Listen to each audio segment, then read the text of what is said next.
Okay, in this video, I'm going to go through a quick review of when to use the different equations to solve gas law problems. Now, when you're thinking about which equation to use, the first thing you're always going to ask yourself is what is changing? So I find it really helpful as you're reading the question to go through and list out your variables and what information you're given.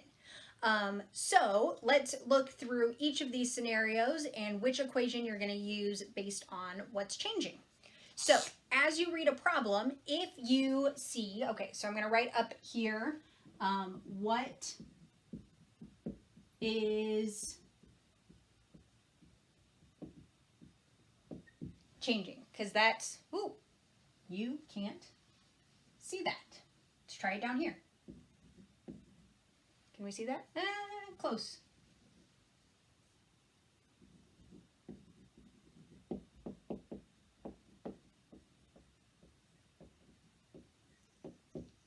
Okay, there we go. Now we can see what I'm writing. So the question is, what is changing? And we're talking about the variables here.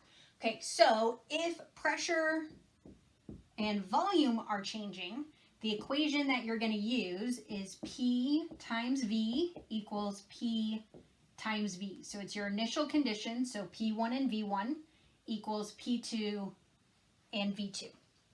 We'll go through an example of that in a minute. If pressure and number of particles are changing, so remember number is going to be in moles, then you've got pressure divided by number equals pressure divided by number. Again, these are initial and final conditions, so we've got P1 and N1, P2 and N2. This is actually the exact same equation that we're going to use if pressure and temperature are changing.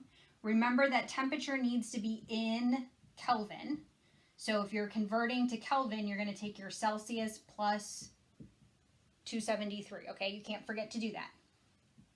And then your equation is going to be the same as your pressure moles. So pressure divided by temperature equals pressure divided by temperature. Again, our initial set and our final set.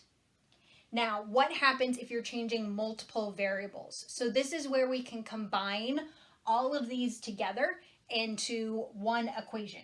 So we've got pressure and volume on the top, and then we always end up with number and temperature on the bottom. So if we're changing multiple things, we can put this all together as one and do pressure times volume divided by number times temperature equals pressure times volume divided by number times temperature. These are all our first set of conditions. These are all our second set of conditions.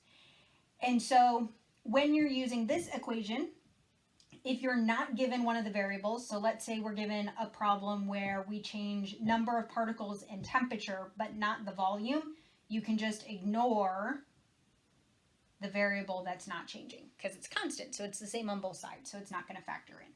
So you can use that to just ignore the other ones that are, you can use that to ignore the ones that are not changing. One thing that might be useful is if you can remember to ignore the ones that are not changing, you can always use this equation. You can just use this one. If the only thing that's changing is pressure and volume, you just ignore number and temperature on the bottom, you get the same question that's up here. If the only thing that's changing is pressure and number, you can ignore volume and temperature. You end up with this same equation. If temperature is the only thing changing, you can ignore volume and number, and then you end up with this one. Same if we wanted to look at volume and temperature. So we could look at volume and temperature, and we can ignore the other ones, and you get that relationship. You could do volume and number, ignore pressure and temperature. So you could just remember this one equation, and that's going to get you any of these. You just have to remember to ignore the variables that aren't changing. So you can just drop them from your equation, don't factor them in, and it'll work. Okay, so I'm going to erase my board and reset for a minute, and we're going to go through a couple of examples. So here's our first example. It says you have a flexible container, 50 centimeters cubed, with a pressure of 2.3 atmospheres. What will the pressure be when the container is 35 centimeters cubed?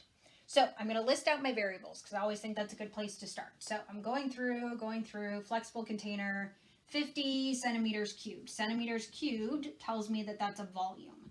So my initial volume is 50 centimeters cubed. With a pressure, so my initial pressure is 2.3 atmospheres. What will the pressure be?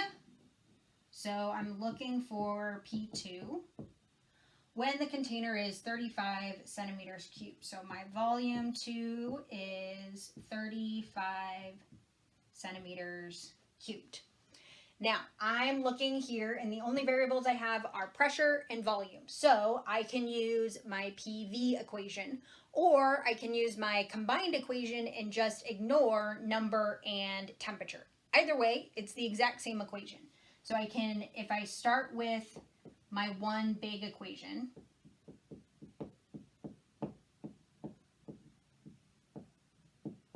so pressure, volume are on the top, number and temperature are on the bottom. Number and temperature aren't changing, so I can just ignore those. So I'm going to grab my little eraser cloth. I can ignore those because they're not changing. They're the same, which leaves me with pressure times volume equals pressure times volume. So my P1 is 2.3.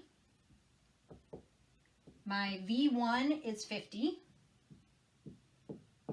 My P2, I don't know. And my V2 is 35.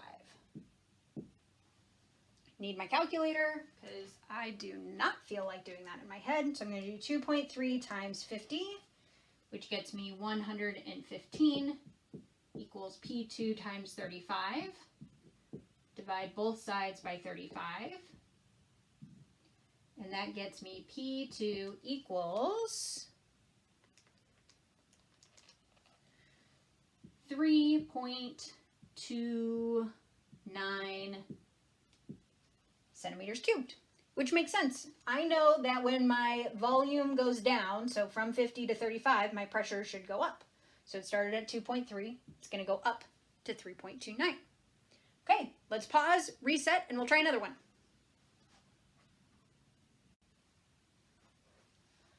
Example 2. A container has 18.5 moles of gas and a pressure of 22.1 atmospheres. How many moles will be left if the pressure decreases to 10 atmospheres? Okay, so maybe this is a can that has a leak. Okay, so it has a very slow leak, so it's going to lose some gas particles, and the pressure is going to go down to 10 atmospheres. How many moles of gas are left? Okay, so again, we're going to outline our variables. So a container has 18.5 moles, so that's N.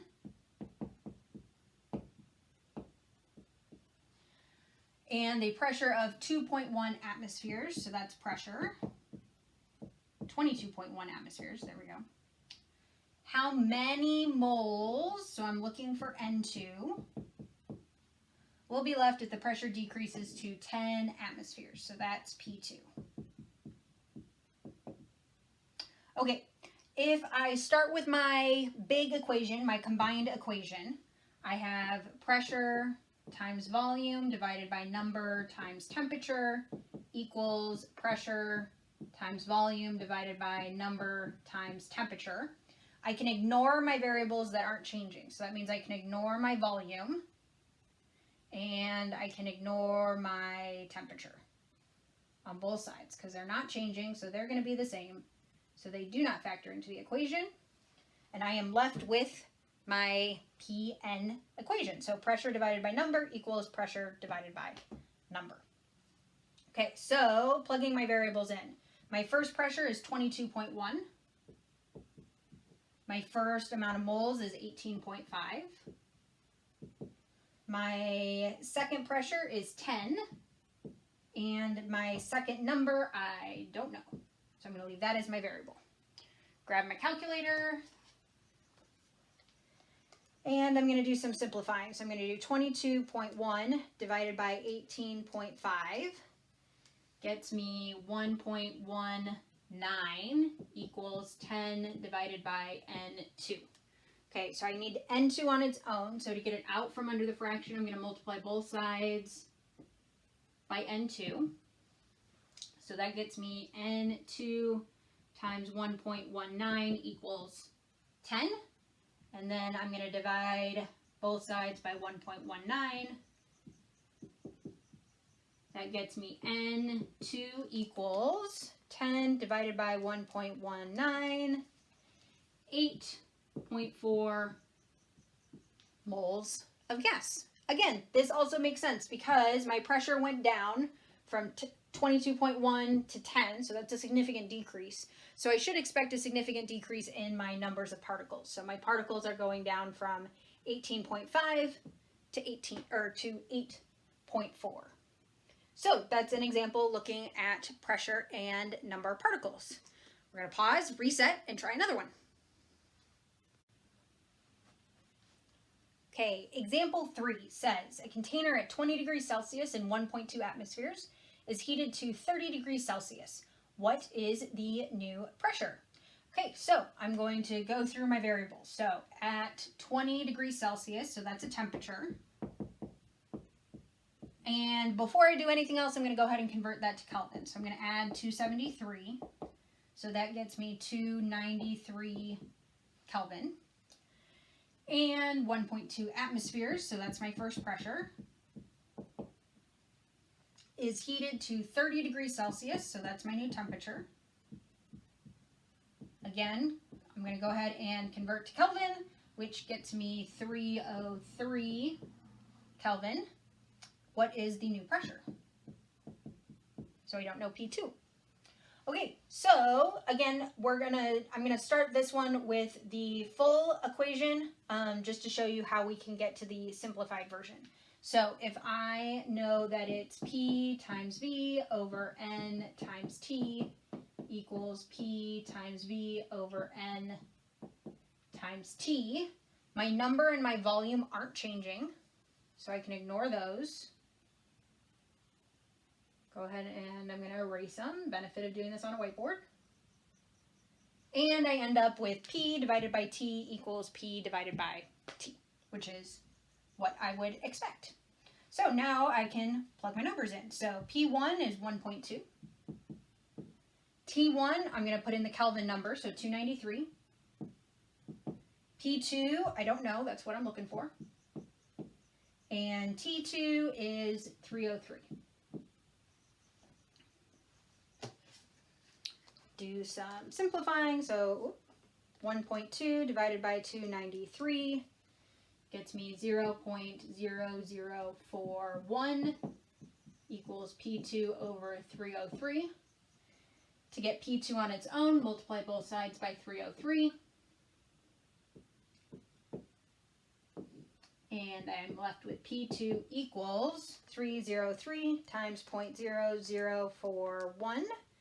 Which is 1.24 atmospheres. So it's just a little bit of an increase, which still makes sense. So our temperature went up, so our pressure should go up. And it went from 1.2 to 1.24. So it didn't go up a lot, but it did go up. So that is a good example of a pressure and temperature question. Okay, our last example. A container with 5 moles of gas at 0 degrees Celsius has a pressure of 5 atmospheres. What will be the pressure with 10 moles of gas at 30 degrees Celsius? Okay, so before I even think about what's changing, I'm going to list out my variables. So I'm starting with 5 moles of gas, so that's N. At 0 degrees Celsius, so that's temperature. I'm going to add 273, so I convert it to Kelvin, which is just 273. Pressure of 5 atmospheres. What will be the pressure with 10 moles of gas? So my new N is 10 at 30 degrees Celsius. So my new temperature is 30 degrees Celsius. Convert to Kelvin. So add 273. Gets me 303 Kelvin. And what will be the pressure? So that's what I'm looking for. Okay, so multiple variables are changing, so we're definitely going to use our combined equation for this one. So pressure times volume divided by number times temperature equals pressure times volume divided by number times temperature. And I'm given no information about my volume, so I'm going to go ahead and ignore that variable. Okay, so now I'm going to plug in what I have. So P1 is 5, N1 is 5, T1 is 273. Equals P2, I don't know. N2 is 10.